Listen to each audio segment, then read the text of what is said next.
Father's Day usually is the third Sunday in June, so I'm going to say the 21st. I will be in most likely Virginia. Okay. Like I'll be close to Dave actually. Yeah, that's cool. Yeah. I What don't are you know guys that. doing? Are you just going to visit family, or what are you? Now the kids want to go see Washington and Jefferson's houses. So Oh, we're like, all right, cool. nerds.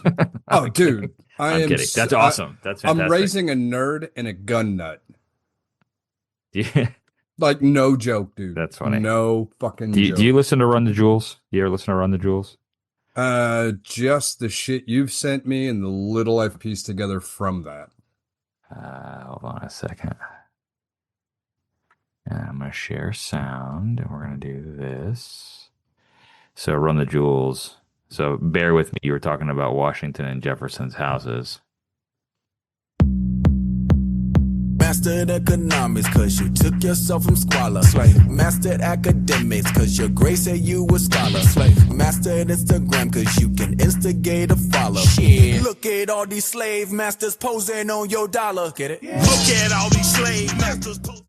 Anyway, that just Dude, it just reminded me of when you were talking about going to Washington and Jefferson. yeah. Look at all these slave masters posing on your dollar. I'm gonna play that for my kid, and he's gonna walk around the house because Lois is always singing "I Need a Dollar." Anytime That's they're funny. like, Yeah, "Mom, can we go, get this toy or that?" And she's like, "I need." So now I need a dollar. Houston's turning 5, walking around the house going, "I need a dollar, Oh, dollar." that's funny. That is Oh, funny. 100.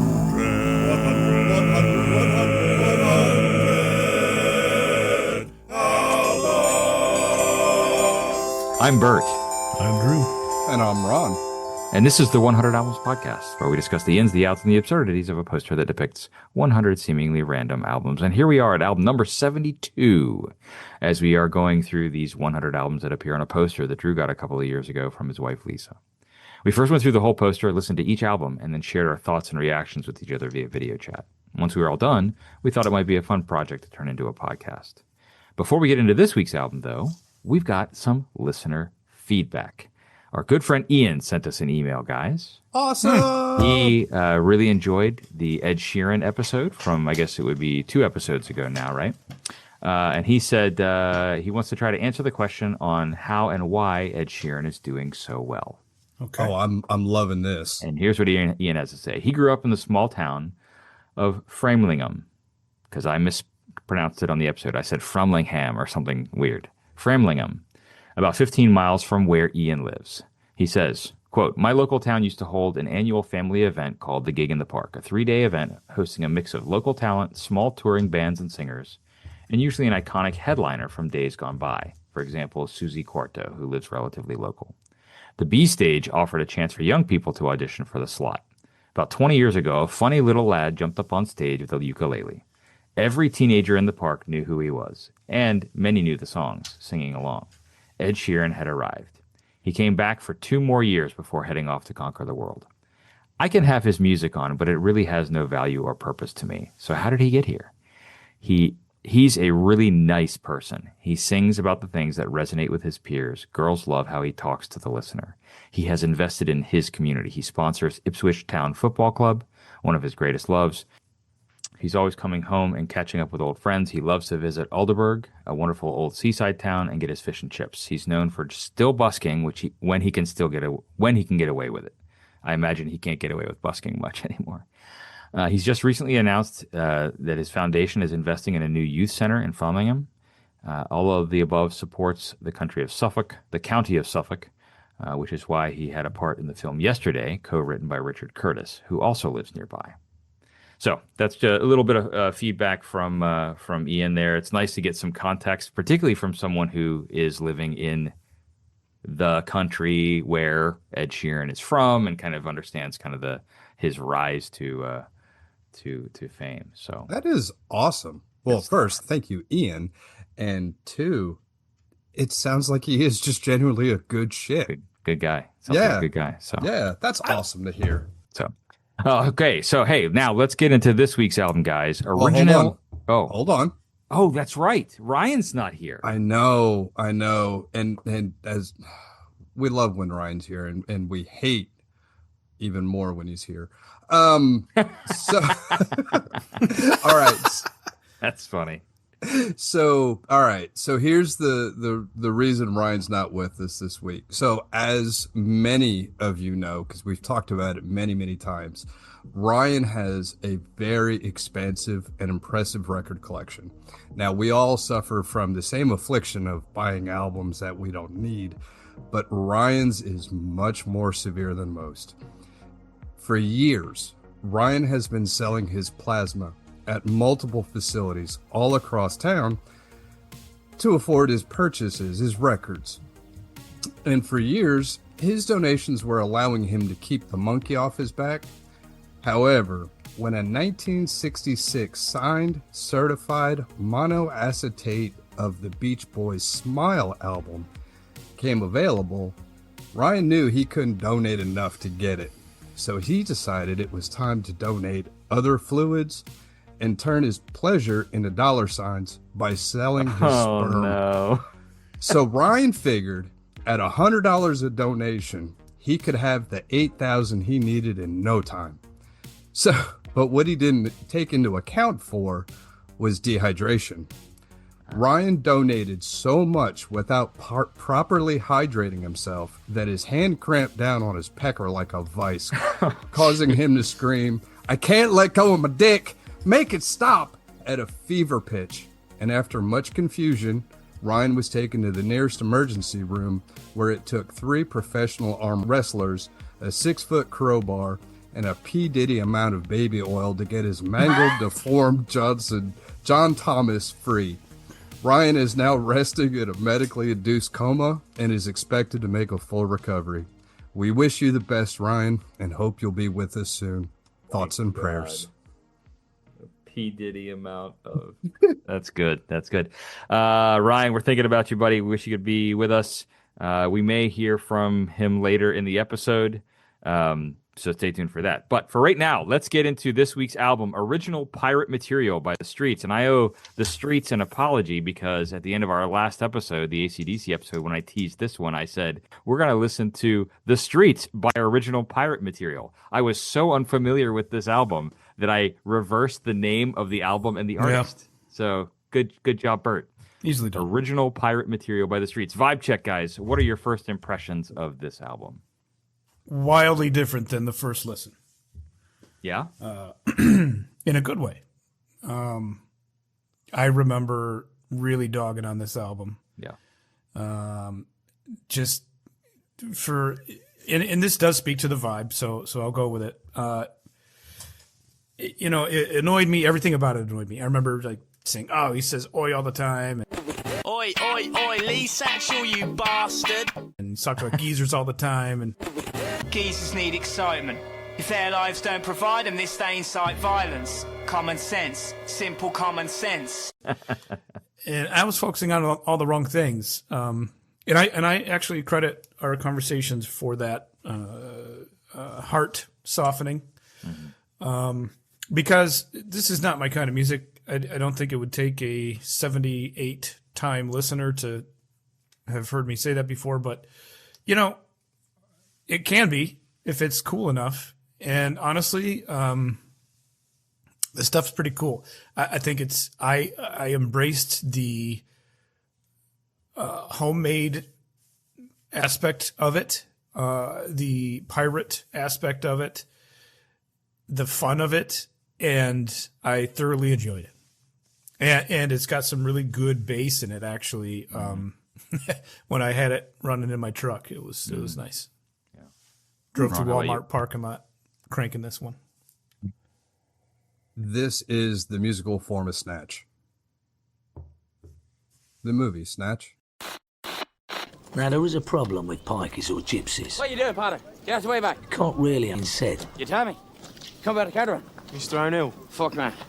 Call me Mickey. It's not Irish. It's not English. How are you? Fair, the Welshman can't just for the horses, you know that. It's just pikey. Fuck me. Just look at the size of it. How big are you? Hey, kids. How big is he? He's a big man, that's for sure. Hey, man. Come and look at the size of this fella. Bet your back's a little. Conscious work. You look like a boxer. Yeah, okay. This is just the Expand. music. Well, obviously it's the accent. I mean, that's the first thing. I mean, but when you look at lyrical content in a lot of the songs, you know, drinking, not necessarily getting in trouble, but just having a very adventurous life. It no shit just reminded me of Snatch as a musical. That's interesting. I hadn't considered that element of it, Ron. Right. I think Drew, you and I, it sounds like you and I are going to be pretty aligned on this one. Even prior to doing the research, I put this album on, and again, I had no memory of listening to this the first time, guys. And so I put this album on as I started to do my listens, and I was like, oh shit, this is hip hop. Like, I mean, hip hop adjacent, I'll say, but it's more like Dizzee Rascal. Fix up, look sharp. Don't make me bring a bit side, get dark. Hear the bang, see the spark. Duck down, lay down, just calm down. Got the big beat. Than it is like anything else, right? And we'll get into that a little bit later, but I was not expecting this style of music. Original pirate material, I had no clue what that was referencing. Obviously, it's pirate radio after doing the research, but I was like, is this going to be like swashbuckling? Like, what is happening? I did not What kind of remember. pirates are we talking about? Exactly. Streets? You know? Yeah, the street pirates. That's right. Arr. So anyway, I had a surprisingly good listen. Now I've got, there's, you know, we'll do good, bad, and ugly, and I've got kind of some iffy stuff too. But by and large, I'm definitely going to change my score when we get to that portion of the spoiler alert, episode. me too. Yeah, spoiler alert. I mean, really, I think the vibe is good. Like this, honestly, Dizzee Rascal still in a place for me that I'm not really that interested in. Yeah. These guys, I'd play this again. Yeah. I don't know if I'd spend money buying their stuff and becoming a super fan, but I don't know. I guess I'll save more of it for later. Can I read a statement while we're vibing? You have a prepared statement. Okay. Yes. No, not a prepared statement from me. A write-in statement. Oh, okay. From a longtime listener, good friend of mine, Chris W. And actually, I tried to get him on tonight to join us, but he's coaching baseball, and it's heavy baseball season, and just didn't work out. But he's going to be on in a future episode for sure. Anyway, I asked him. I said, "What do you know about the streets? Was it you that?" Because I swore he had mentioned he's been following us along, you know, since the beginning on this. And of course, he's in my band, so he saw the poster for many 3 years ago, hanging up on the wall in the studio. Yeah. And he was checking it out, and so I said, I've never known anything about this band. How do you know them? And he just said, well, I do. So anyway, he texted back, I'm fond of the streets. Original pirate material was my introduction to them. It was recorded by a guy on his IBM ThinkPad. Fits into English DIY/grime rap. Stories about everyday life. I like his flow. Next album, A Grand Don't Come for Free, is a little more accessible. From him, The Streets, I discovered Dan Lessac versus Scroobius Pip, another British DIY hip-hop group that is awesome. All so, right. I'm sure you're going to hit some of that in your rundown. Well, I mean, you actually hit you kind of, that's a great segue, but Scroobius Pip, there's some good notes here to kind of... Yeah. Dan Lessac and Scroobius Pip, or Dan Lessac versus Scroobius Pip, I believe. But I don't know. That was a thorough text. I thought that needs to be, that needs to be pressed. Dig it. Awesome. Well, hey, let's talk about the background a little bit. Mike Skinner was born in Barnet, North London in 1978 and grew up in Birmingham, England. As a teenager, he became obsessed with hip-hop, UK garage, and home recording, building makeshift studio setups in his bedroom. He started playing with keyboards at the age of 5. He began writing hip-hop and garage music in his home in West Heath, and later built a makeshift sound booth in his bedroom.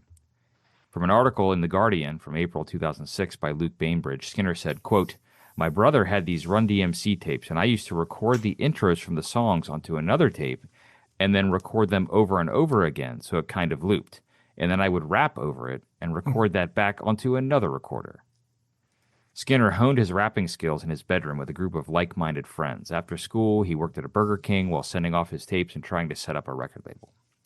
At age 19, Skinner moved to Australia with his girlfriend. After the relationship ended, Skinner spent an additional year trying to make a living in Sydney. That time in Australia seemed to give him a new take on the music he loved, and he returned back to England with newfound confidence and a sense of urgency. Upon his return to the United Kingdom, Skinner moved to South London. Back in Britain, things began to click into place as Skinner began developing The Streets as a solo musical project, blending UK garage beats, conversational rap, electronic music, and sharply observational storytelling about everyday British life. He sent a demo tape to a record shop in North London run by A&R Rick Worthington. That song would eventually become Skinner's first single, Has It Come to This? Has it come to this? Original pirate material. You're listening to The Streets. Lock down your area. Make yourself at home. We got Dizzee, lost some of that homegrown. And was released under the name The Streets. So this album specifically. The project broke through in 2001 with the single Has It Come to This, which introduced Skinner's laid-back delivery and highly detailed depictions of UK nightlife and working-class culture. The recording for original pirate material lasted over a year, from 2001 to 2002, with Skinner recording the bulk of the album in the room he was renting in a house in Brixton in South London. The instrumental tracks were created on an IBM ThinkPad, while Skinner used an emptied-out wardrobe as a vocal booth, using duvets and mattresses to reduce echo. Direct influences on the album included the 2000 film Gladiator, which inspired the lyrics of Turn the Page, the opening track of the album. That's it. Turn the page on the day, walk away. 'Cause there's sense in what I say. I'm 45th generation Roman, but I don't know 'em or care when I'm spitting. So return to your sitting position and listen, it's fitting. And I'm miles ahead. He avoided analog recording equipment, take that, Jack White, and recorded and mixed the album entirely on Logic Pro, a digital audio workstation. The cover artwork depicts the south face of the Kestrel House Tower block on City Road in London at night. The photo was taken in 1995 by German photographer Ruth Blees Luxemburg using an 8-minute exposure. So the Streets released their debut album, or his debut album, Original Pirate Material, on the 25th of March in 2002. The album became a landmark in UK rap and garage music, praised for tracks like Turn the Page and Weak Become Heroes. We were just standing on an arrow home. We went on and on. You all smile, you all sing. We become heroes and the stars align. You all sing, sing. We were just standing. Critics later described it as one of the defining British albums of the early 2000s. 4 singles released from this album as part of its promotion. Has It Come to This was released on October 8th, 2001. Let's Push Things Forward was April 15th, 2002. You say that everything sounds the same, then you go by them. There's no excuses, my friend. Let's push things forward. You say that everything sounds the same. Weak Become Heroes was July 22nd, 2002, and Don't Mug Yourself came out on October 21st, 2002. By all means you can vibe with this girl, but just don't mug yourself, that's all, don't mug yourself. Seriously, mate, you fucker. No. Don't mug yourself. Do you know what I mean? I'm no way, really. Do you know what I mean? I can take it or leave it, believe. And then Calvin's like, oi, you need to hold it down, Jack. Put your phone back. Skinner's writing style stood out because he rapped in a natural British accent about mundane but emotionally resonant experiences: club nights, arguments, hangovers, paranoia, relationships, boredom, and ambition. So what happened after this album? In 2004, The Streets released A Grand Don't Come for Free, a narrative-driven concept album following a fictional protagonist through lost money, romance, and personal collapse. It became Skinner's commercial peak and included hits like Fit But You Know It. There's just one little thing that's really annoying me about you, you see. Yeah, like I said, you are really fit, but my gosh, don't you just know it? I'm not trying to pull you, even though I would like to. And the number 1 single, Dry Your Eyes. And her eyes must have closed for what seems an eternity. When they open up, she's looking down at her feet. Dry your eyes, mate. I know it's hard to take, but her mind has been made up. So based on the success of A Grand Don't Come for Free, that helped to establish Skinner as one of the most influential voices in British urban music, bridging hip-hop, garage, indie culture, and the emerging grime scene. And there you go, Drew. That's kind of that link to grime rap and to Dizzee Rascal and all that stuff that kind of followed. In 2006 and 2008, the Streets released The Hardest Way to Make an Easy Living and Everything is Borrowed, respectively. During this period, Skinner also dealt with chronic fatigue syndrome and increased burnout from being in the public life and the music industry. In 2011, the Streets released Computers and Blues, which Skinner initially described as the final Streets album before ending the project. But after retiring from the Streets, he worked on several side projects, including the DOT with Rob Harvey, DJ work. He did some film ideas and some soundtrack production. Around 2017, Skinner revived the Streets for live performances and new music, finding renewed interest from younger listeners and longtime fans alike. In 2020, the Streets released None of Us Are Getting Out of This Alive, a collaborative mixtape featuring artists from across UK rap and alternative music. And then in 2023, Skinner released The Darker the Shadow, the Brighter the Light, alongside a self-directed noir-style film of the same name, expanding the Streets into multimedia storytelling. Widely crediting with help legitimize distinctly British rap music, the Streets used UK accents, slang, and everyday local experiences to help connect mainstream audiences without imitating American hip-hop styles. Even decades after the debut, albums like Original Pirate Material and A Grand Don't Come for Free are still regularly cited by musicians and fans as foundational works in UK rap, garage, and grime culture. So when the album came out, it did not place on the Billboard 200 chart. There are 3 other albums on that chart, but this is not one of them. But Original Pirate Material rose to number 12 on the UK Albums chart in 2002, then peaked at number 10 in 2004, following the release of the chart-topping second Streets album, A Grand Don't Come for Free. It re-entered several charts in April 2022, following its reissue on orange vinyl for 2022's Record Store Day. The album was successful with both critics and general public. In the UK, the album was nominated for a prestigious Mercury Prize. Original Pirate Material was nominated for British Album of the Year, and The Streets was nominated for British Urban Act, British Breakthrough Act, and British Male Solo Artist at the 2003 Brit Awards. NME named this album, Original Pirate Material, as the 3rd best album of 2002. In terms of record sales, this is so the top 4 for the Streets. Everything is Borrowed from 2008 sold just over 100,000 copies. The Hardest Way to Make an Easy Living from 2006 sold 107,000 copies. Original Pirate Material from 2002, this album, comes in at number 2 with 335,000 copies. And then A Grand Don't Come for Free from 2004 sold 1.3 million copies. All in all, 1.835 million albums have been sold. 1.7 million of them are in the UK. So I think this is why maybe we missed out on this. This is the Streets very, very popular in the United Kingdom. Maybe anecdotes in the United States, but definitely not as popular here as it was over there. So that's the rundown I've got, guys. What else do you have in addition to everything that I just mentioned? I don't have anything else, but that lends a lot of credence as to why I don't know. Yeah. You know, absolutely huge over there. And, you know, maybe a secret of the poster. Poster secrets. But, yeah, because I was wondering, it was kind of like, why the hell is this on the poster? And then after reading that and doing some research, it's kind of like, oh, okay. Yeah. Regional thing, like Dizzee Rascal. So still cool nonetheless. I have to say $1.7 million albums with an IBM ThinkPad isn't too fucking shabby. I've had a Tascam 4 and 8 track for decades and I ain't done shit. So I think, something you said there, Bert, gave me a pause. Kind of the pride in the accent. And that's something I hadn't considered before in some of the other groups we've talked about. And at times I said that I have felt, the accent usage is overwrought, I think. I don't know if I used that word or whatever, but I know what I would have been thinking.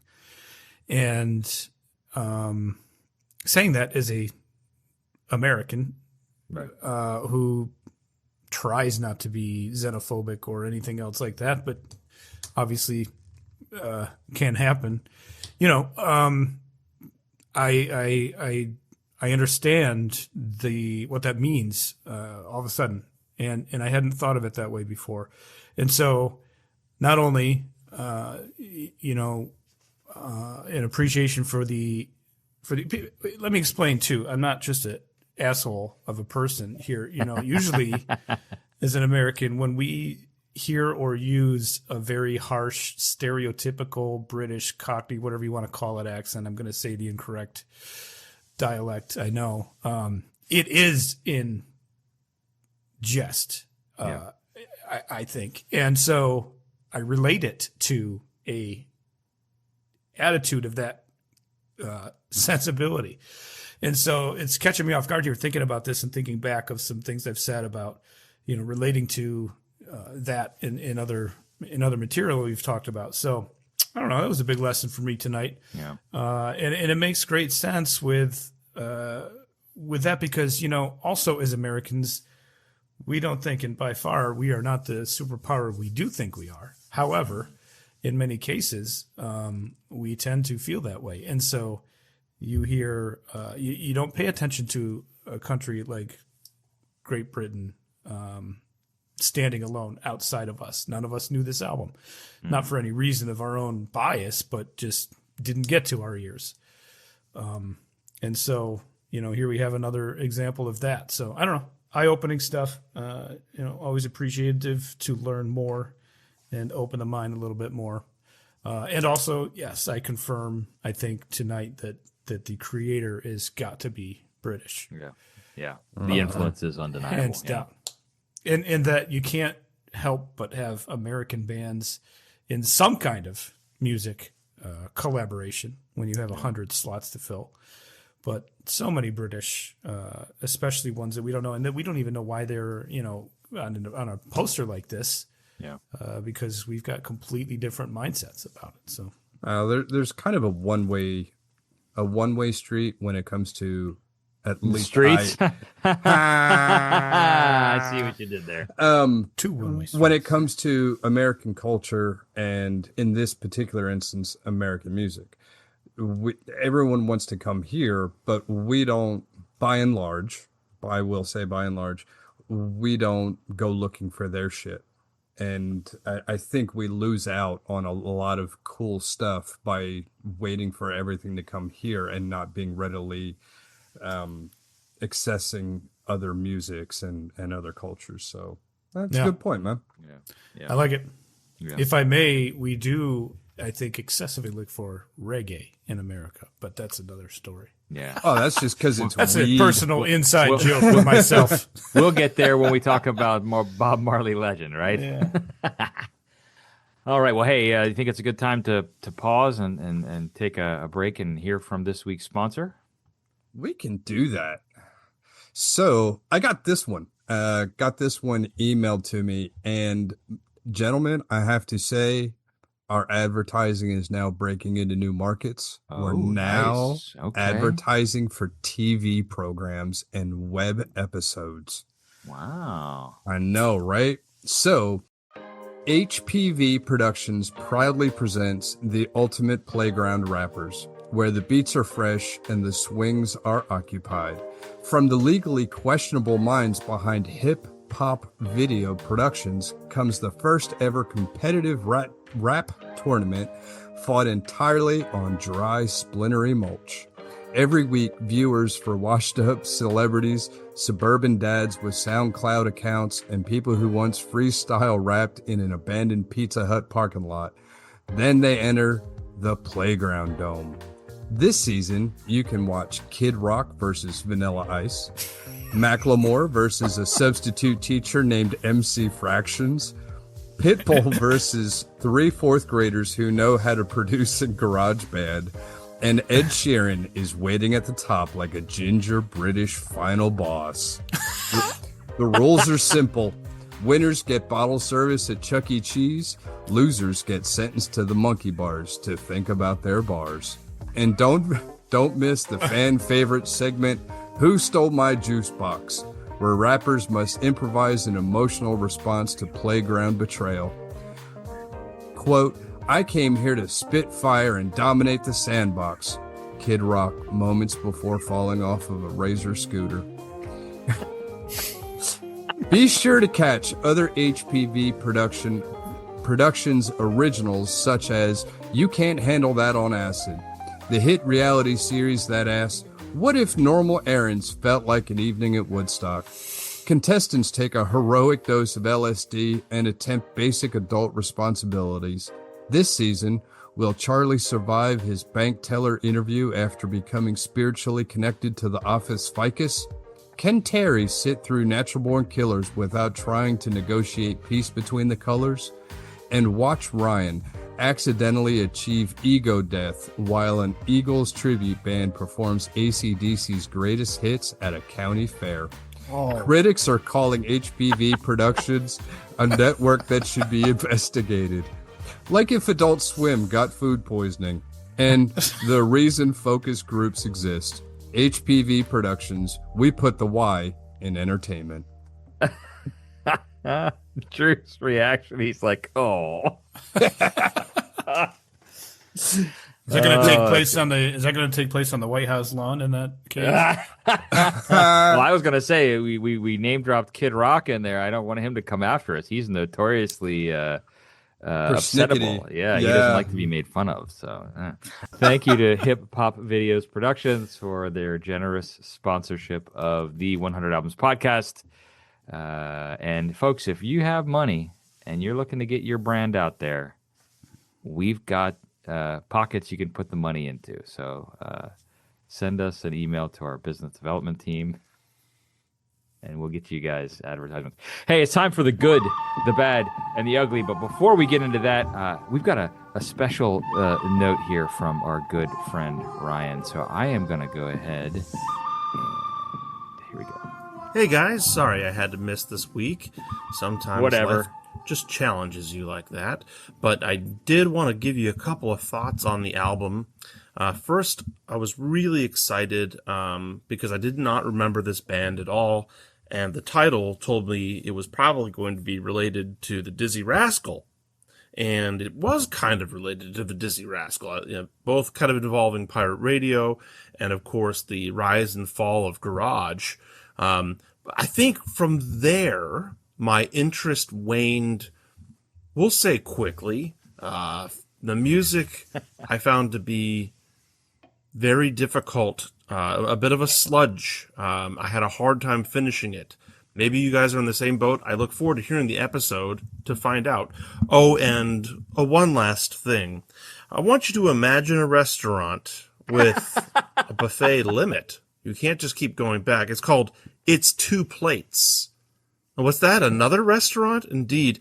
A British pub where the wait staff throws cheese at your face from 8 feet away. And it's called Sharp Cheddar Darts. Thanks for including me, guys. Have fun. Oh, man, it's just proof modern medicine can get you talking very quickly after a medical emergency. He was like in some kind of something. He sounded great. I know. Fever dream.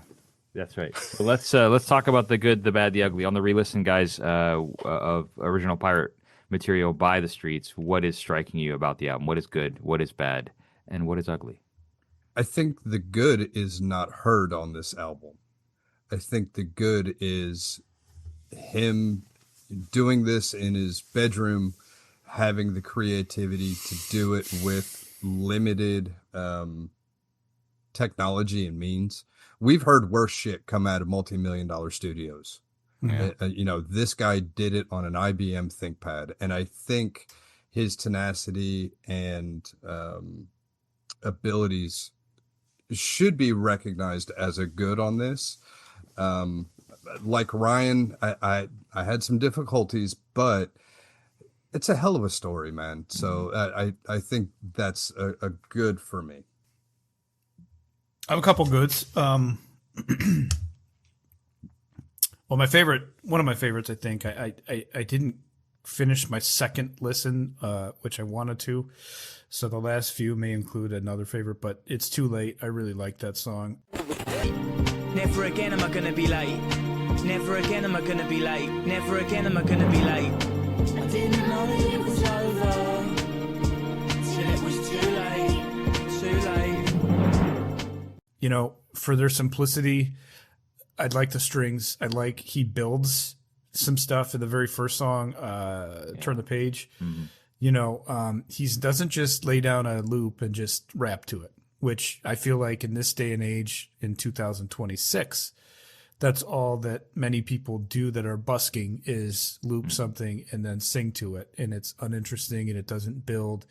And, you know, sometimes you can get that in recorded music, but he doesn't. As simple as this is, he does not do that. He builds it. He comes in with chords. He layers things, which I don't, honestly, I'm not even interested in asking what it is, but I don't even know what an IBM ThinkPad is. But, you know, to build, if you're taking loops, if he really was still, like you said, taking like Run DMC loops and making loops. I mean, now we're talking digital, not tape. But I don't know where he got these string samples, whether he played them in or not. But it takes a lot, and I think he did that well. Another good is we've brought this up at times. I think I've called it out a few times. The feeling of doom you get with some songs, he's got it there. He can create this doomy feeling to me that I like to live in that, and it hits me good every now and then in this album. There's a lot of messing with time, the Dilla time factor on this one, except it's not always done by the drums, but a lot of incongruent beat according to metronome, and it's cool, man. It's really cool, and I almost think this is a little ahead of its time with that because I mean, I didn't start catching on to that style for I know I wasn't thinking about it in 2002. Mm-hmm. So you know, yeah, maybe, we were pretty much fresh out of college at that point. Yeah, I mean, I think he's a little bit of a pioneer on that. Yeah. One other good, I on my second listen, I was able to focus on the song "The Irony of It All." My name's Terry and I'm a law abider. There's nothing I like more than getting fired up on beer. And when the weekend's here, I exercise my right to get paralytic and fight. Good bloke fairly, but I get well leery when geezers look at me funny. Bounce them round like bunnies. A very interesting narrative and story about the whole, and it's very interesting talking about this now. Of course, I don't know what drug laws are in England. I assume more liberal than ours, but in 2002, what they were. But the story is the aspect of, why am I the one busted? I'm just selling weed. Mm-hmm. I'm not doing the wrong things. And this other guy's bragging about being drunk all the time, and he doesn't. But the weed guy is the bad guy. And very, very interesting. The juxtaposition between weed and alcohol, basically. Yeah, kind of the argument that a lot of people have here. For an argument to legalize marijuana, in a way deeper song than maybe heard on the surface. Another aspect of that, maybe a good, is that his lyrics are very understandable, which is appreciated. That was my good. Well, since you started with you ended there with The Irony of It All, I'll start there, Drew. That was one of the standout tracks on the album for me.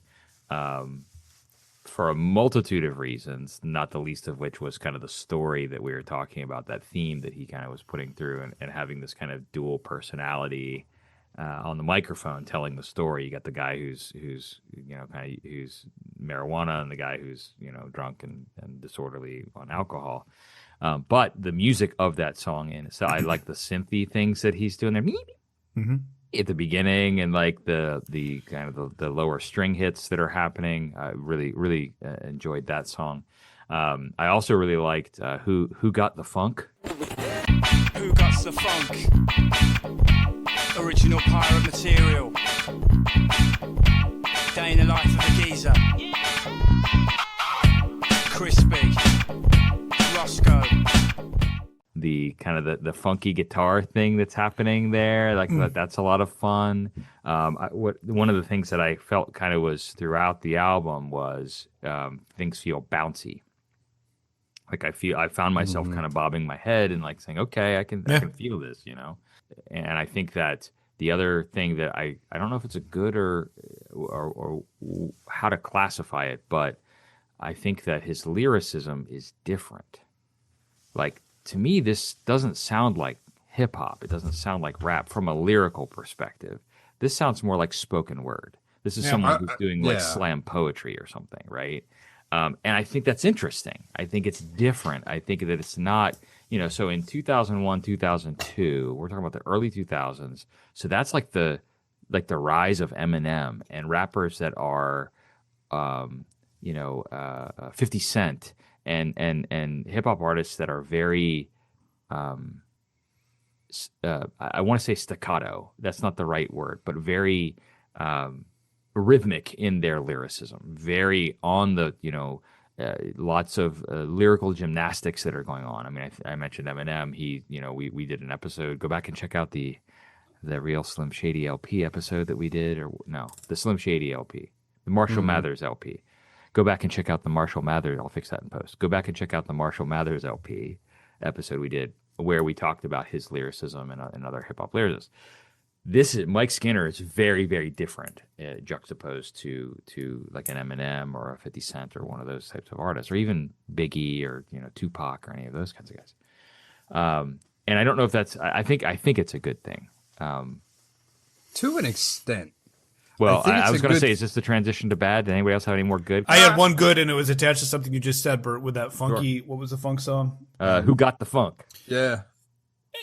Listening to this, grooving along to it, I looked over at the console, and yeah, we're at 1 minute and 40 some seconds for this song. My other good, simply put, is he did not make songs super long just because. Yep. He didn't make them any longer than he had to. Yep. They're all different. He didn't hit some time frame, and I love that. Anyway, Ron, go ahead. Well, so his lyricism, his delivery, it is different, but it's the same on the whole fucking album. Yeah. And so after a while, the satiation kicks in about song 4 for me, where I'm like, okay, I like this, but I want to hear something different. And the background music, it takes a while for that to change too. Yes, there's some subtle differences, some layering and stuff, but you don't really get a whole lot of something new till about 4 or 5 songs in. And the rhymes aren't creative.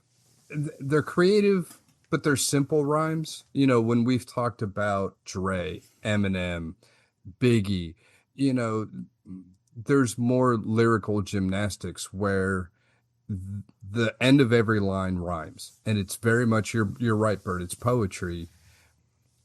But after a while, it's like, all right, dude, let's branch out a little bit.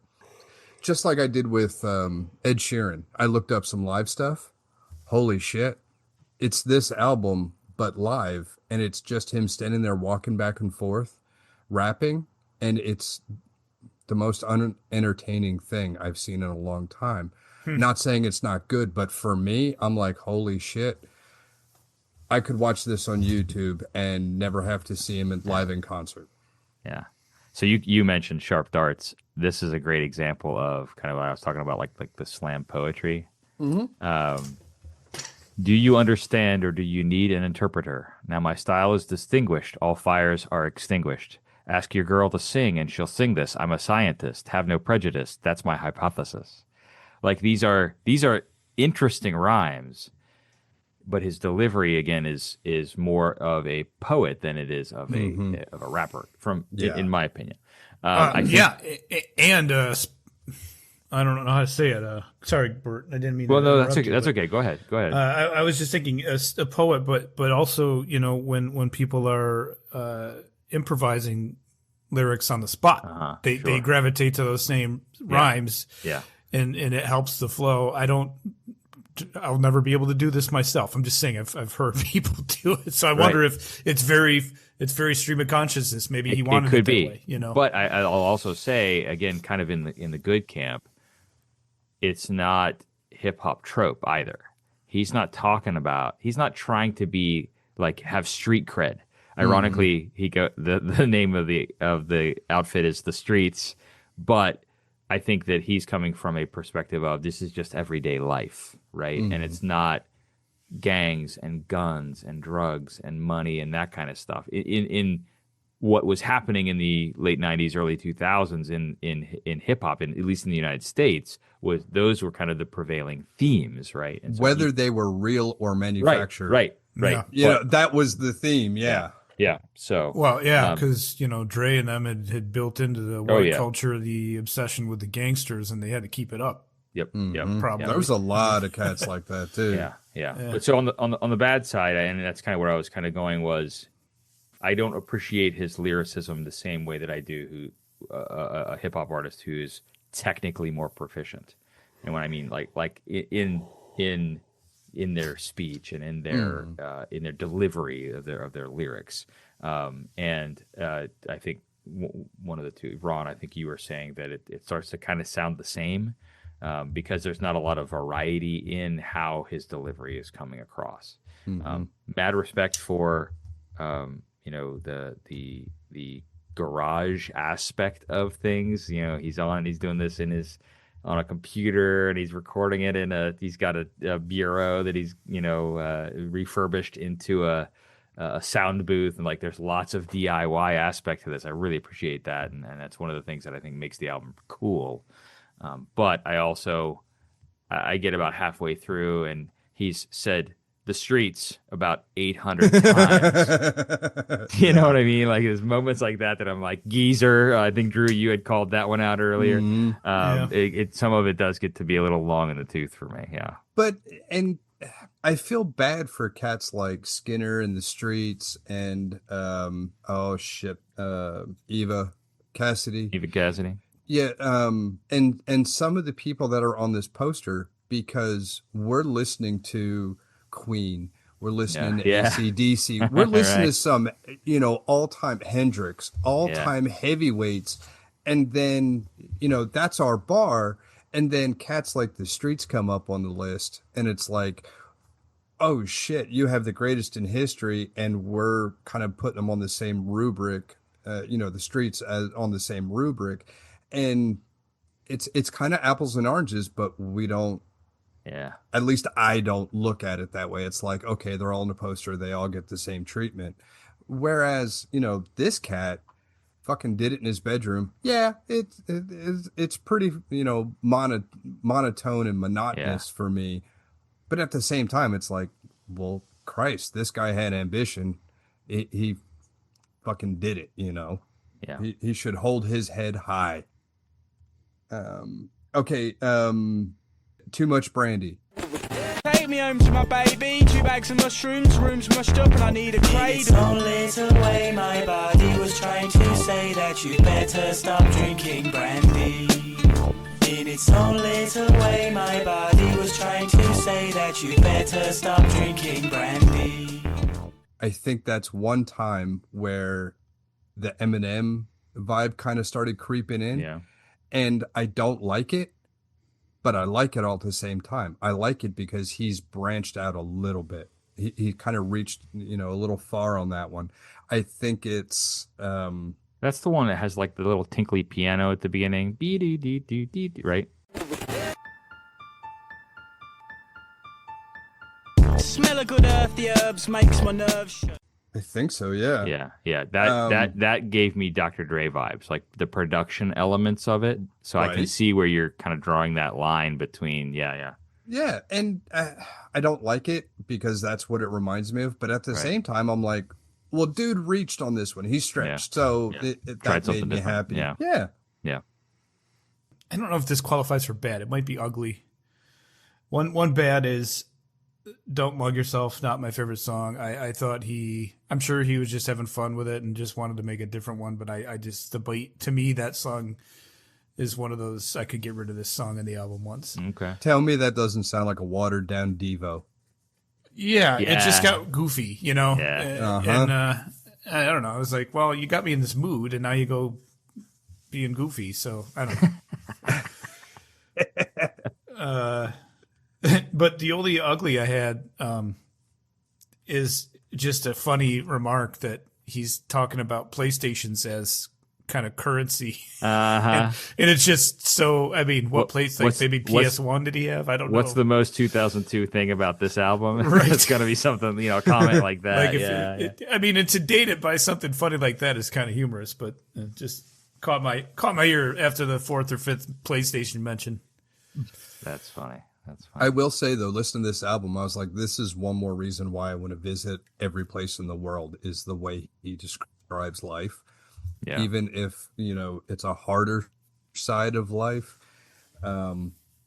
it's still like, man, that sounds like a good night out at times, you know, just to experience something other than us. So Yeah. I did like how he described things. Yeah. Cool. So what'd you give this album, Bert? I was just going to say results and ratings time. Ron, on a scale of 1 to 10, what are you giving original Pirate Material by The Streets? I'm going to give him a 5. 5. All right. So, on the original poster listen, I gave this album a 2.5. Drew gave it a 2. And Ryan gave it a 1.86. Oh, shit. So. Oh, shit. And I texted Ryan for his, if he would change his score. Drew, would you change your score? Yes. What would you go from a 2.0?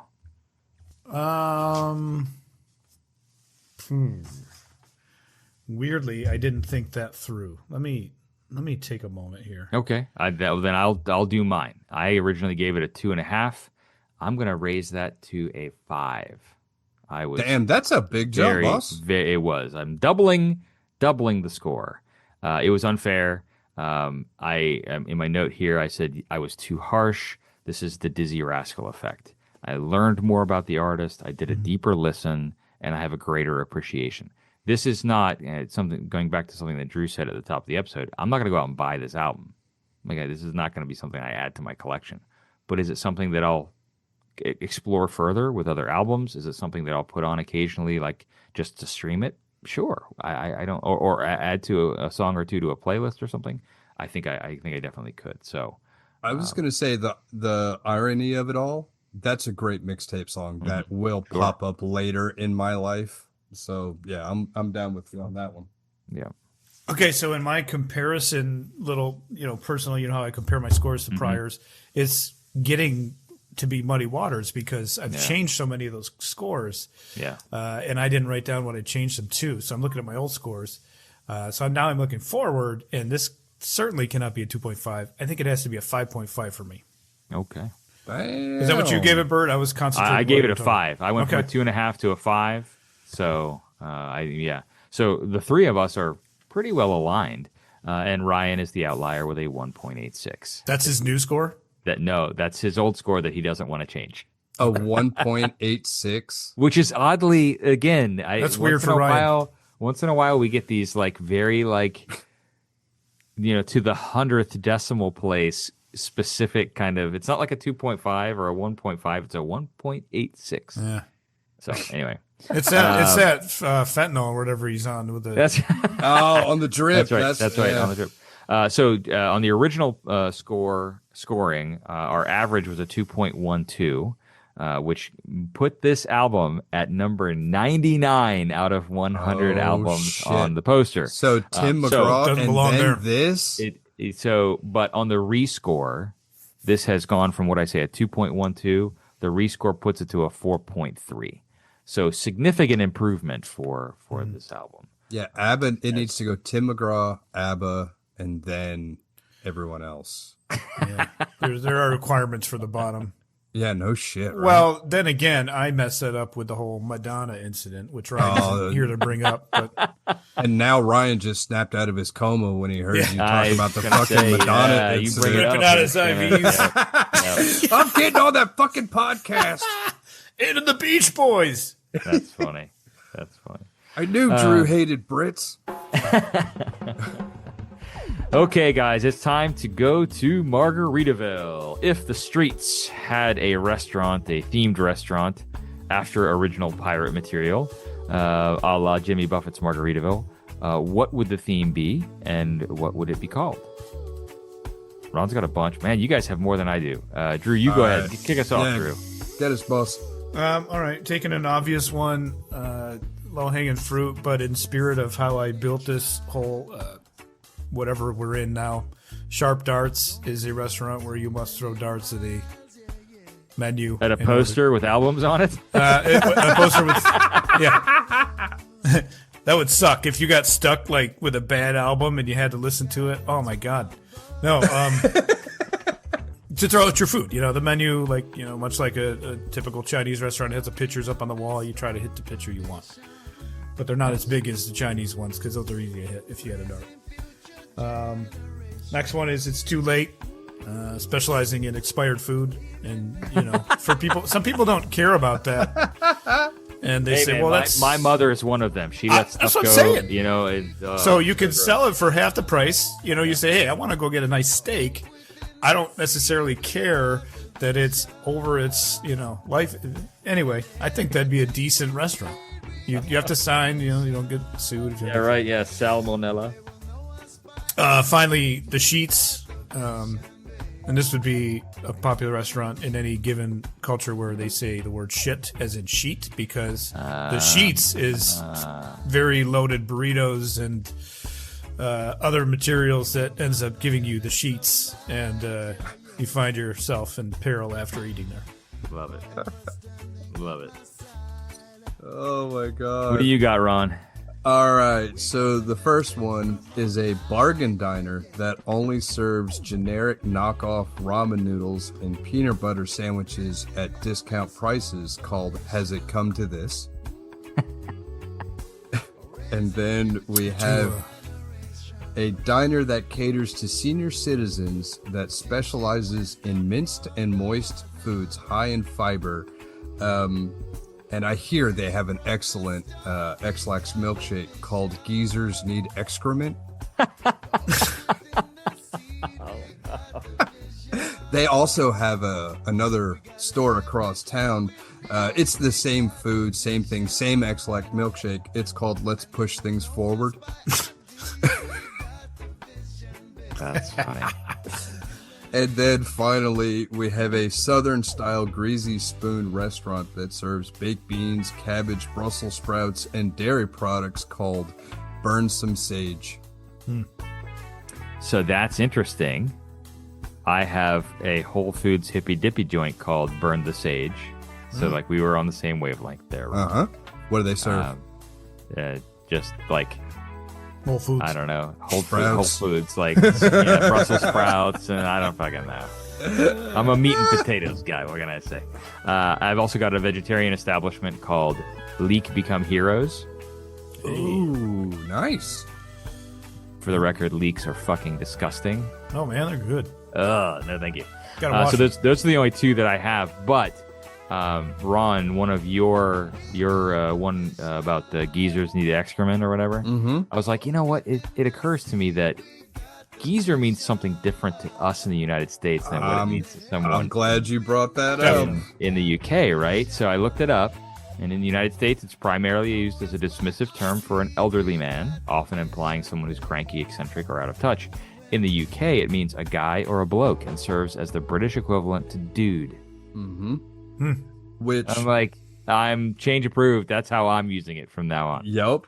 So I was thinking that the song Geezers Need Excitement needs to be our new theme song. Ooh.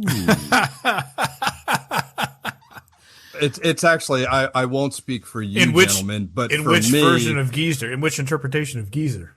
I qualify as both. I mean, we're old dudes. I love it. The Geezer was he's one of the guys in Black Sabbath was named Geezer, wasn't he? Geezer Butler. Yeah. Oh, bass player. Good call, guys. I didn't remember that. So when you called him dude, you were right in both languages. Yeah. Your name's just Dude.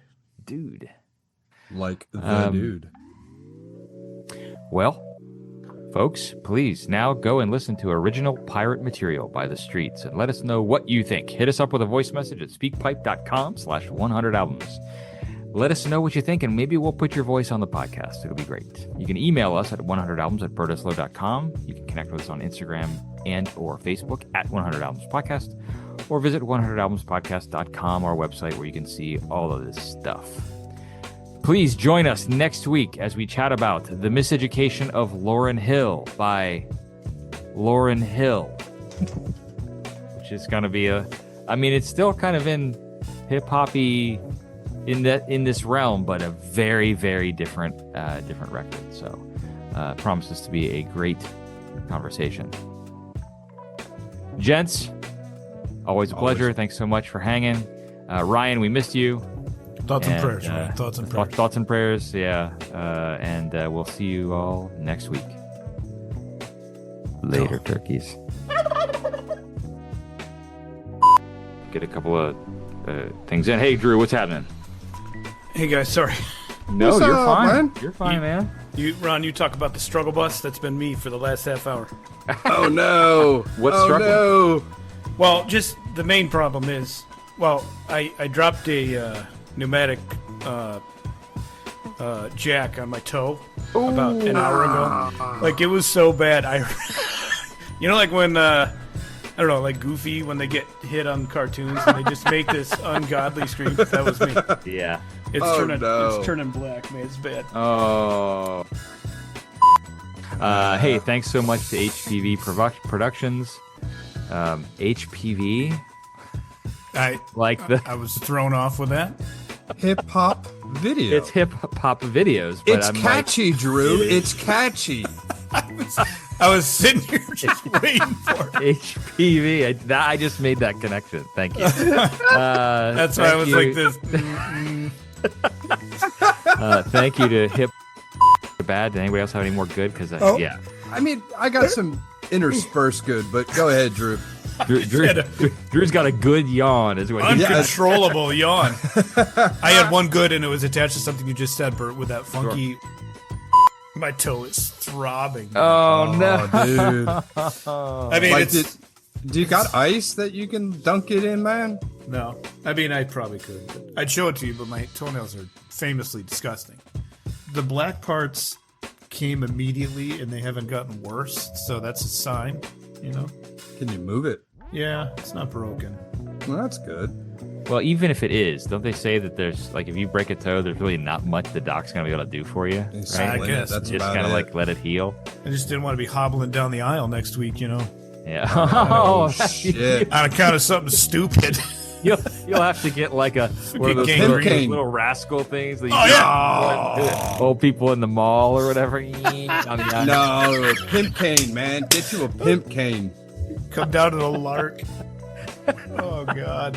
I love it. Oh. I love it.